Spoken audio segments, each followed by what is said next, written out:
Myself, Dr. Nirmal Singh, Associate Professor, Department of History, government national college Sirsa.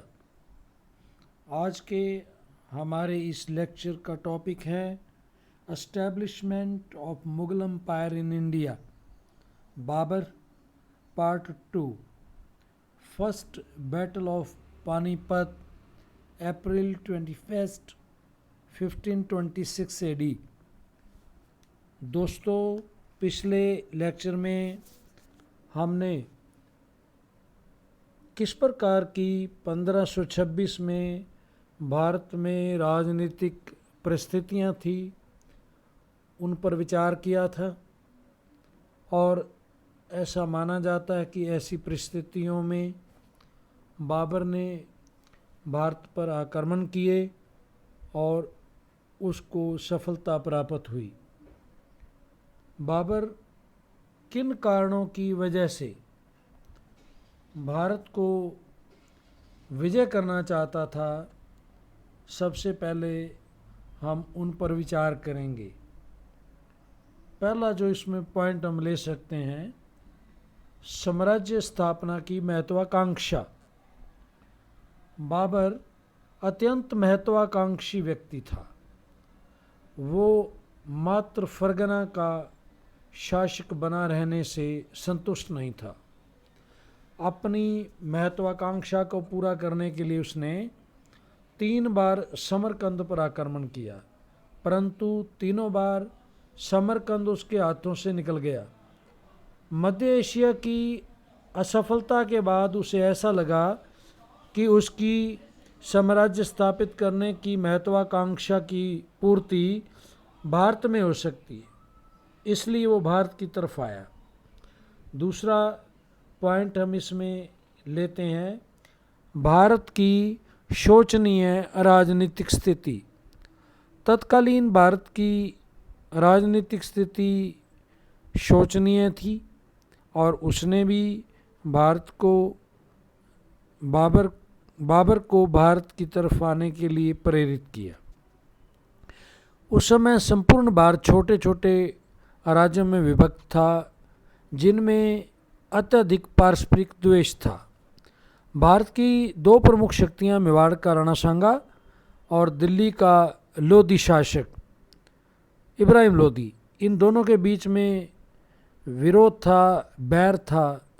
अतः उनके संयुक्त रूप से किसी विदेशी का मुकाबला करने की संभावना नहीं थी। अतः भारत पर आक्रमण करने में बाबर को कोई परेशानी नज़र नहीं आ रही थी। तीसरी बात करें तो पंजाब पर वंशानुगत अधिकार का दावा। बाबर तैमूर का वंशज था। जब तैमूर ने भारत पर आक्रमण किया तो उसने पंजाब को अपने राज्य में मिला लिया था, इसलिए बाबर स्वयं को पंजाब का अधिकारी मानता था। भारत के विशाल भूभाग को जीतकर वो अपने पूर्वजों के समान साम्राज्य स्थापित करना चाहता था। नंबर 4, भारत की आर्थिक संपन्नता। भारत आर्थिक दृष्टि से एक संपन्न देश रहा है। यहाँ की फर्टाइल लैंड और डेवलप्ड हैंडीक्राफ्ट इंडस्ट्री से दुनिया भर को इसने निर्यात के द्वारा और व्यापार के द्वारा संपन्न किया।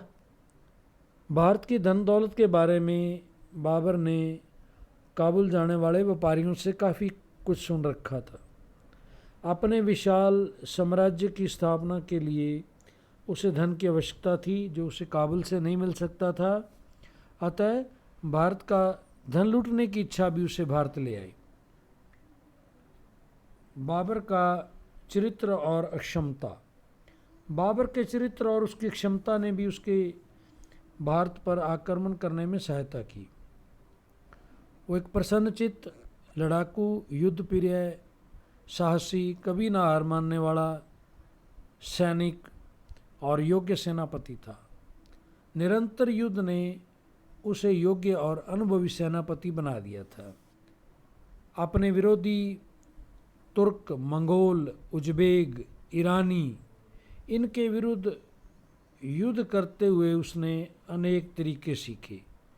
फॉर एग्ज़ाम्पल, उज़्बेकों से उसने तुलगामा वारफेयर, तुलगामा युद्ध पद्धति, ईरानियों से उसने आर्टिलरी, बंदूक, तोप चलाना सीखा।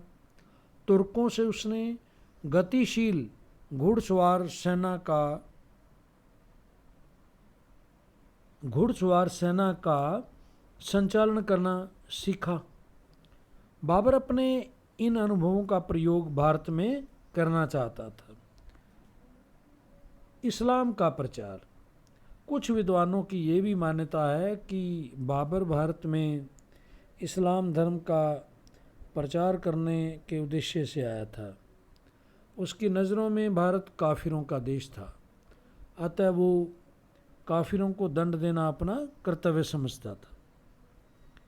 अपनी आत्मकथा में वो विजय नगर अम्पायर की बात करता है, तो ये कहता है कि ये काफिरों का एक मजबूत स्टेट है। और लास्टली, अफ़गान अमीरों और सरदारों का निमंत्रण। कुछ विद्वानों की मान्यता है कि इब्राहिम लोदी से असंतुष्ट अफ़गान अमीरों ने, जिनमें पंजाब का सूबेदार दौलत खान तथा इब्राहिम का चाचा आलम खान प्रमुख थे, वो बाबर को भारत आने तथा दिल्ली पर हमला करने का उन्होंने निमंत्रण दिया था। दौलत खान लोदी ने तो बाबर की हर संभव सहायता करने का वचन भी दिया था। इस प्रकार बाबर अफ़गान सरदारों की आपसी फूट का लाभ उठाकर भारत में साम्राज्य स्थापना की अपनी महत्वाकांक्षा को पूरा करना चाहता था। उसका जो सबसे बड़ा महत्वपूर्ण युद्ध हुआ वो था पानीपत का पहला युद्ध 21 अप्रैल 1526 को, जिसने भारत के इतिहास को बदल कर रख दिया। लेकिन इससे पूर्व उसने 1519 में ही भारत पर हमले करने शुरू किए थे। बाबर का पहला हमला 1519 ईस्वी के आरंभ में सीमावर्ती दो स्थानों बाजावर और भेरा पर हुआ था। इनको जीत कर वापस चला गया, परंतु उसके वापस जाते ही ये दोनों प्रदेश उसके हाथ से निकल गए। सितंबर 1519 में बाबर ने दूसरी बार हमला किया। इस बार बाबर का उद्देश्य यूसुफजई विद्रोहियों को दबाना और भारत की भौगोलिक स्थिति ज्ञात करना था, परंतु बदख्शां में विद्रोह होने के कारण उसे तुरंत काबुल लौटना पड़ा। 1520 में भारत पर तीसरा हमला उसने किया और बाजौर तथा भेरा पर पुनः अधिकार कर लिया। लेकिन इसके साथ साथ उसने पंजाब में सियालकोट और सैयदपुर भी अपने कब्जे में लिए। परंतु इसी समय कंधार के शासक शाह अरगून द्वारा काबुल पर आक्रमण कर देने के कारण उसे फिर वापस काबुल लौटना पड़ा। आगामी 2 साल वो शाह अरगून से उलझा रहा। 1522 में उसने कंधार को जीत लिया। अब बाबर घर की कठिनाइयों से मुक्त हो गया और काबुल और कंधार पूरा इलाका उसके कब्जे में हो गया। इसी समय पंजाब के सूबेदार दौलत खान लोदी के पुत्र दिलावर खान को और इब्राहिम लोदी के चाचा आलम खान को दौलत खान लोदी ने बाबर के पास भेजा और उनका निमंत्रण प्राप्त करते ही 1524 में बाबर ने भारत पर हमला कर दिया। बाबर ने शीघ्र ही लाहौर और दीपालपुर पर अपना अधिकार कर लिया। यद्यपि लाहौर में सुल्तान इब्राहिम लोदी की सेनाओं ने बाबर का मुकाबला किया, परंतु पराजित हुई। दीपालपुर में बाबर की मुलाकात दौलत खान से हुई, जो पंजाब का सूबेदार था। दौलत खान को उम्मीद थी कि बाबर उसे पूरा पंजाब देगा, परंतु बाबर ने दौलत खान को जालंधर और सुल्तानपुर के 2 जिले दिए दौलत खान इससे निराश हुआ और उसने बाबर के ख़िलाफ़ नाकामयाब साजिशें भी की। लाहौर में अपनी सेना का कुछ भाग छोड़कर बाबर काबुल चला गया वापस, और 5वीं बार नवंबर 1525 में वो दौलत खान लोदी को दंडित करने के लिए वापस आया। मिलवट के किले में बाबर ने दौलत खान को घेर लिया। दौलत खान का पुत्र गाजी खान भागकर इब्राहिम लोदी की शरण में चला गया। उसका दूसरा पुत्र दिलावर खान बाबर के साथ मिल गया और दौलत खान को आत्मसमर्पण करना पड़ा। इसी समय इब्राहिम लोदी से असंतुष्ट अनेक अफ़गान सरदारों ने बाबर को शुभकामनाएं भेजी, जिससे प्रोत्साहित होकर बाबर दिल्ली पर चढ़ाई करने के लिए निश्चय उसने किया। पानीपत का प्रथम युद्ध। पंजाब पर कब्ज़ा कर लेने के बाद बाबर दिल्ली की तरफ बढ़ा। बाबर के दिल्ली की तरफ बढ़ने की सूचना पाकर दिल्ली का सुल्तान इब्राहिम लोदी भी एक बहुत बड़ी फ़ौज लेकर बाबर को रोकने के लिए पंजाब की तरफ बढ़ा। दोनों सेनाएं पानीपत के मैदान में एक दूसरे के विरुद्ध डट गई। बाबर अपनी आत्मकथा तुस्के बाबरी में लिखता है कि उसने केवल 12,000 की सेना से इब्राहिम की 1 लाख की फ़ौज को पराजित कर दिया, परंतु एल श्रीवास्तव ये बात मानते हैं कि बाबर की सेना 25,000 के आसपास रही होगी, क्योंकि पंजाब जीतने के बाद इसमें अवश्य वृद्धि रही होगी, जबकि इब्राहिम की फ़ौज 40,000 या 50,000 के आसपास रही होगी। दोनों पक्षों की वास्तविक संख्या कुछ भी रही हो, परंतु इतना ज़रूर है कि इब्राहिम की सेना बाबर की सेना से बहुत ज़्यादा थी। कुछ विद्वानों का ये भी मानना है कि संभवतः इसी समय राणा सांगा ने भी बाबर को सहायता का आश्वासन दिया था, जो कि उसकी सहायता के लिए नहीं आया। बाबर ने युद्ध के लिए बड़ी चतुराई से व्यूह रचना की। इस युद्ध की बात करें तो इसमें जो बाबर की खासियत है वो उसकी स्ट्रेटजिकल प्रिपरेशंस, जो उसने अरेंजमेंट किया सामरिक दृष्टि से। उसने अपनी सेना को एक तरफ पानीपत नगर से सुरक्षित किया, दूसरी तरफ उसने गहरी खाइयाँ बनवा दी, और इसके अलावा अपनी सेना के बिल्कुल आगे चमड़ों के रस्सों से बंधी हुई 700 छकड़े या गाड़ियाँ लाइनों में खड़ी की। इनके पीछे अपना तोपखाना रखा, और उसके प्रसिद्ध जो तोपची थे उस्ताद अली और मुस्तफ़ा, क्रमशः उनको दाईं और बाईं तरफ मोर्चा संभालने के लिए कहा। तोपखाने के पीछे अग्रिम दस्ते का जमाव था, जिसकी कमान खुसरो कोकुलताश और मोहम्मद अली जंग के हाथों में थी। इसके पीछे सेना का केंद्रीय भाग था, जिसका संचालन बाबर समय कर रहा था। ये 2 भागों में बटी हुई सेना थी। इसके पीछे दाएं और बाएं सिरे पर तुलगामा दल जो है वो नियुक्त किए गए थे। इन सैनिकों का आदेश था कि जब शत्रु अधिक नज़दीक आ जाए तो वो चक्कर काटकर उनके पीछे पहुंच जाएं तथा शत्रु सेना पर पीछे से आक्रमण कर दें। इसके अलावा पीछे अब्दुल अजीज़ मीर की अध्यक्षता में एक रिज़र्व्ड फोर्स भी रखी गई। सेना का दाहिना भाग हुमायूं और ख्वाजा खां तथा बायां भाग सुल्तान मिर्ज़ा, मेहंदी ख्वाजा और आदिल सुल्तान के नेतृत्व में रखा गया। तो इस प्रकार हम देखते हैं कि उसने युद्ध करने से पहले एक बहुत अच्छी स्ट्रेटजिकल प्रिपरेशन की। पानीपत के इस मैदान में 1 सप्ताह की छोटी मोटी झड़पों के बाद बाबर ने पहल करने का निश्चय किया। 20 अप्रैल की रात में बाबर ने लोदी की सेना पर आक्रमण किया, परंतु वो नाकामयाब रहा।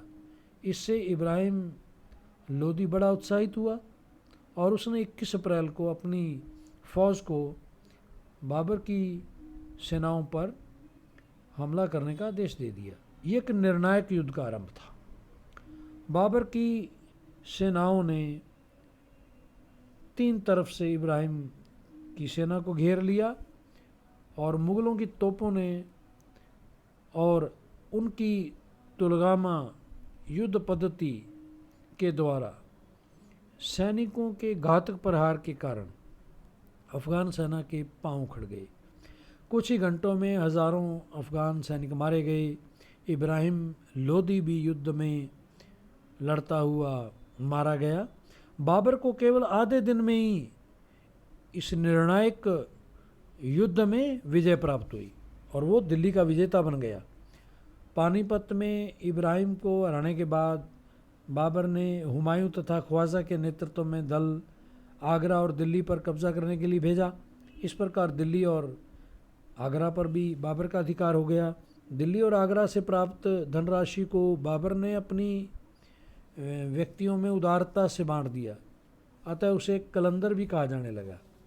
27 अप्रैल 1526 को दिल्ली में बाबर के नाम का खुतबा पढ़ा गया।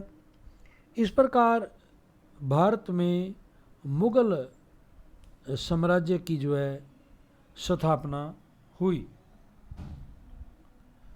इस लड़ाई के नतीजे क्या निकले, क्योंकि ये एक ऐतिहासिक और निर्णायक लड़ाई थी जिसने भारतीय इतिहास को एक नया आयाम दिया। पानीपत के युद्ध के महत्व पर प्रकाश डालते हुए प्रोफेसर R.P. त्रिपाठी ने लिखा है कि 1526 का पानीपत का युद्ध निर्णायक युद्ध था।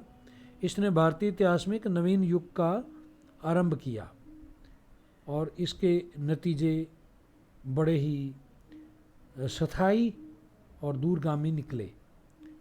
पहली इसकी जो नतीजों की बात करें तो लोदी वंश का अंत। पानीपत के युद्ध में दिल्ली के लोदी वंश के सुल्तान इब्राहिम लोदी की मौत के साथ ही लोदी वंश का पतन हो गया। इस बारे में डॉक्टर ईश्वरी प्रसाद लिखते हैं कि पानीपत के युद्ध से दिल्ली का साम्राज्य बाबर के हाथ में आ गया। इससे लोदी वंश की शक्ति छिन्न भिन्न हो गई और भारत की सत्ता चगताई तुर्कों के हाथों में चली गई।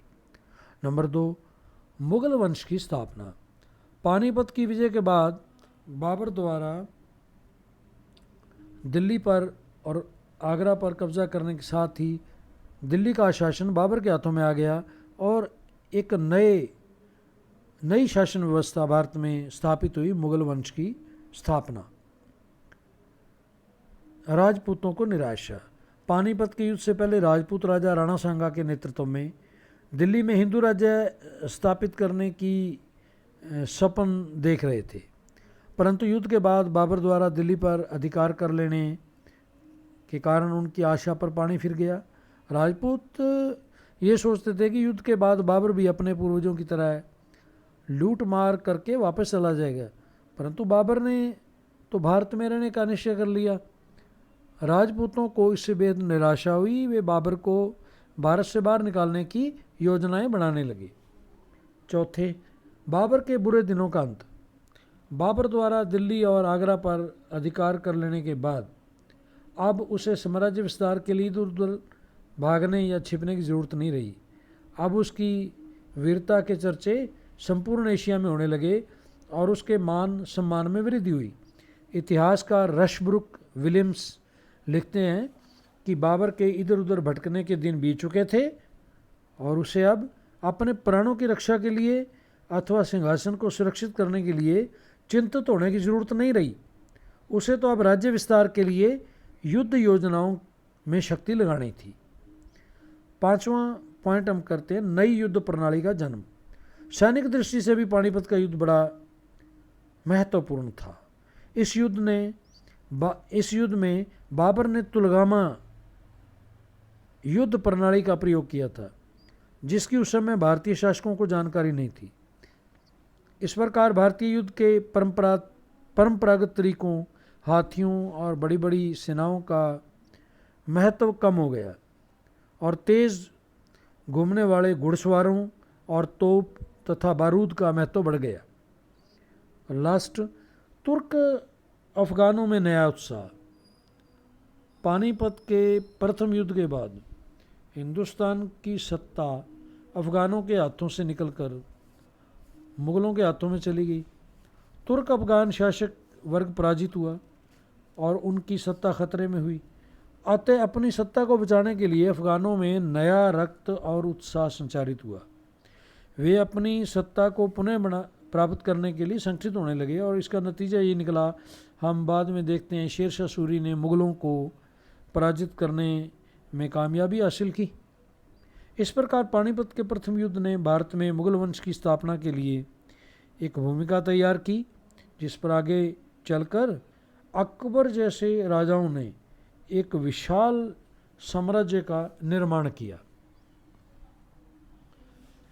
इब्राहिम लोदी हारा क्यों और बाबर की जीत के क्या कारण थे? अब इस पर विचार किया जा सकता है। पानीपत के युद्ध में इब्राहिम लोदी की पराजय और बाबर की विजय के अनेक कारण थे, जिनमें पहला हम पॉइंट लेते हैं बाबर का व्यक्तित्व, उसकी खुद की शख्सियत। बड़ा महत्वाकांक्षी व्यक्ति था, उसमें आत्मविश्वास कूट कूट कर भरा हुआ था। विपरीत परिस्थितियों का सामना करने की उसमें गजब की क्षमता थी। वो जीवन में कभी हतोत्साहित नहीं हुआ। बड़ा बहादुर योद्धा जर्नल था। समरकंद में बार बार हार जाने के बावजूद भी उसने हौसला नहीं छोड़ा और अपनी महत्वाकांक्षा को पूरा करने के लिए वो भारत की तरफ बढ़ा। अपने सैनिकों को अनेक बार उसने अपने व्यक्तित्व के बल पर प्रभावित किया तथा उनमें उत्साह का संचार किया। उसे युद्धों और युद्ध संचालन का पूरा अनुभव था। दूसरी तरफ इब्राहिम लोदी अनुभवहीन था, उसमें युद्ध संचालन की क्षमता का अभाव था। बाबर को तुर्कों, मंगोलों, ईरानियों, मुग़लों की नीतियों का पूर्ण ज्ञान था। अतः वो बाबर की सफलता अवश्यंभावी बनाने में एक योगदान देने वाली बातें थी। दूसरे, बाबर का कुशल सैन्य संचालन और व्यूह रचना। इस युद्ध की जीत में जो बाबर ने एक व्यूह रचना की, वो महत्वपूर्ण भूमिका निभाई उसने। युद्ध से पहले ही उसने अपनी सेना की सुरक्षा का पर्याप्त प्रबंध कर लिया, अपनी सेना को मोर्चे पर खड़ा किया। बाबर की सेना छोटी और गतिशील थी, वो तेज़ी से आक्रमण भी कर सकती थी और आवश्यकता पड़ने पर भाग भी सकती थी। उसके सैनिक दोनों तरफ से तेज़ी से प्रहार करते थे और सामने से तोपों से हमला किया जाता था। उसकी पानीपत की व्यूह रचना वैज्ञानिक दृष्टि से अचूक थी, जिसमें रक्षा और आक्रमण की उचित व्यवस्था थी। इसके विपरीत इब्राहिम को इस प्रकार की व्यूह रचना की जानकारी नहीं थी। तीसरे, इब्राहिम लोदी में युद्ध अनुभव की भी कमी थी। इब्राहिम लोदी एक वीर शासक जरूर था, परंतु उसे युद्ध का पर्याप्त अनुभव नहीं था। बाबर की तरह उसके पास ना तो कोई सुरक्षा की योजना थी और ना ही व्यूह रचना। वो बाबर की युद्ध संबंधी कूटनीति को समझने में भी नाकामयाब रहा। उसकी भारी भरकम सेना का संगठन भी वैज्ञानिक नहीं था। इसमें हाथियों, पैदल सेना पर ज़्यादा ध्यान दिया जाता था। स्वयं बाबर ने अपनी किताब आत्मकथा जो उसने लिखी तो उसके बाबरी, उसमें वो लिखता है कि इब्राहिम लोदी एक साधारण युवक था जो अपनी गतिविधियों में लापरवाह था। बिना किसी नियम कायदे के वो आगे बढ़ जाता था, बिना किसी ढंग से रुक जाता था तथा लौट पड़ता था, कभी कभी अदूरदर्शिता के साथ बिना विचारे भिड़ जाता था। इस प्रकार इब्राहिम लोदी के अनुभवहीनता ने बाबर का काम आसान कर दिया। बाबर के योग्य सेनापति। बाबर स्वयं तो कुशल और योग्य सेनानायक था ही, साथ में उसके सेनापति भी रणकुशल थे। हुमायूं, ख्वाजा, मोहम्मद सुल्तान मिर्ज़ा, आदिल सुल्तान सभी तुलगमा युद्ध पद्धति और युद्ध कौशल में पारंगत थे। वे परिस्थितियों के अनुसार निर्णय लेकर कूटनीति से काम करते थे। मुगल सेना के संचालन का भार इन्हीं लोगों ने कुशलतापूर्वक उठाया। दूसरी तरफ इब्राहिम के पास ना तो कुशल और योग्य सेनापति थे, ना ही उसके सेनापतियों को नवीन युद्ध कौशल का ज्ञान था। अतः बाबर की सेना द्वारा अफगान आसानी से पराजित हो गए। मुगल सेना का रण कौशल। मुगल सैनिक भी अपने सेनानायक और सेनापतियों की तरह वीर, साहसी और रणकुशल थे। उन्हें युद्ध का पर्याप्त अनुभव था। मध्य एशिया में अनेक युद्धों में हिस्सा लेने के कारण उनमें परिस्थितियों के अनुकूल कार्य करने का पर्याप्त अनुभव था।